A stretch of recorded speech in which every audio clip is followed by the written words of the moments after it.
Venga, le cuento, la voz de la nueva ciudadanía. En la inmediata realidad global aparecen preguntas puntuales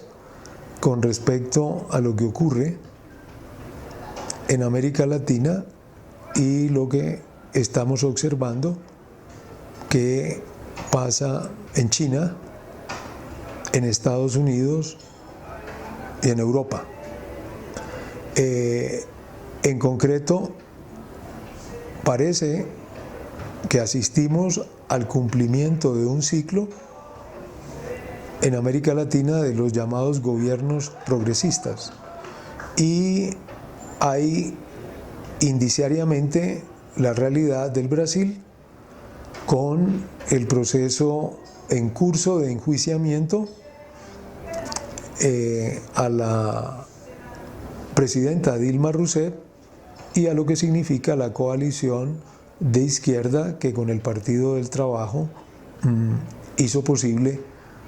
los gobiernos de Lula y en este momento de Dilma. Por otra parte, tenemos el desenlace del proceso venezolano, donde en este instante se ha planteado por la oposición un conjunto de acciones que buscarían, según dicen ellos, un diálogo con el gobierno que encabeza el Partido Socialista Unificado de Venezuela, y que es lo que en particular este partido y su presidente en funciones, Maduro, proponen, que es la Comisión para la Verdad, en la cual es activa la figura del expresidente Ernesto Samper, para determinar qué de verdad hay en el enjuiciamiento que se califica como un enjuiciamiento político de la oposición, en la que el criterio de verdad sobre los acontecimientos que lo motivaron pareciera diluirse. Entonces, dicho esto, me preocupa y nos preocupa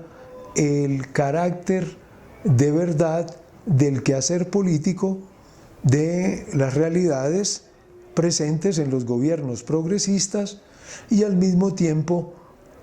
la dinámica política que se deriva del desenlace de estos dos escenarios, el de Venezuela y el del Brasil, y que le enseñan a los procesos de la izquierda democrática en la realidad de Colombia de cara a la dinámica que resuelva la negociación de paz. En concreto, ¿qué va a pasar con la insurgencia subalterna y con los grupos y clases subalternas en Colombia en ese tránsito de la guerra a la paz? ¿Y qué podemos aprender de bueno y de no repetible en términos relativos de esa experiencia de los gobiernos progresistas? ¿Qué grado de autonomía se puede construir con miras a esa disposición de ser gobierno, o de qué hablamos en la realidad colombiana cuando el posconflicto sea evidente, o cuando la posguerra, para utilizar otra expresión, así lo marque? Y cómo va a ser o no útil la coyuntura internacional en razón de la dinámica electoral que se está mostrando en el propio escenario de la disputa de los partidos demócrata y republicano con miras a la presidencia. Eso en concreto lo quiero destacar porque en el escenario de los demócratas tenemos el avance de Bernie Sanders, y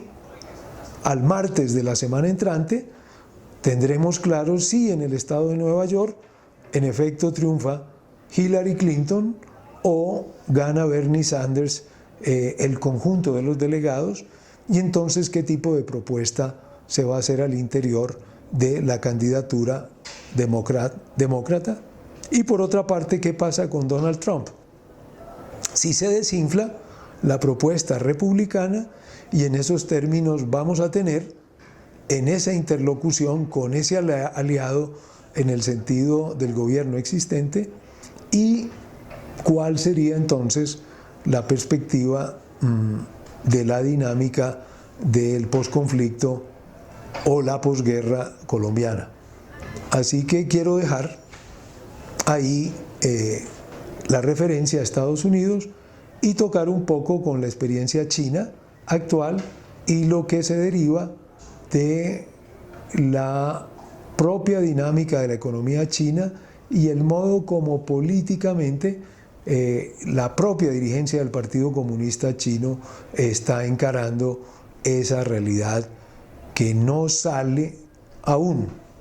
el capitalismo de las lógicas de la recesión, y que los procesos de subida y bajada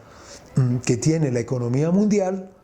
tocan y golpean también la viabilidad del proceso colombiano en términos del sustrato económico y político que tiene. Pero esos son puntos que tenemos que tratar en detalle en otra oportunidad. Venga, le cuento, la voz de la nueva ciudadanía.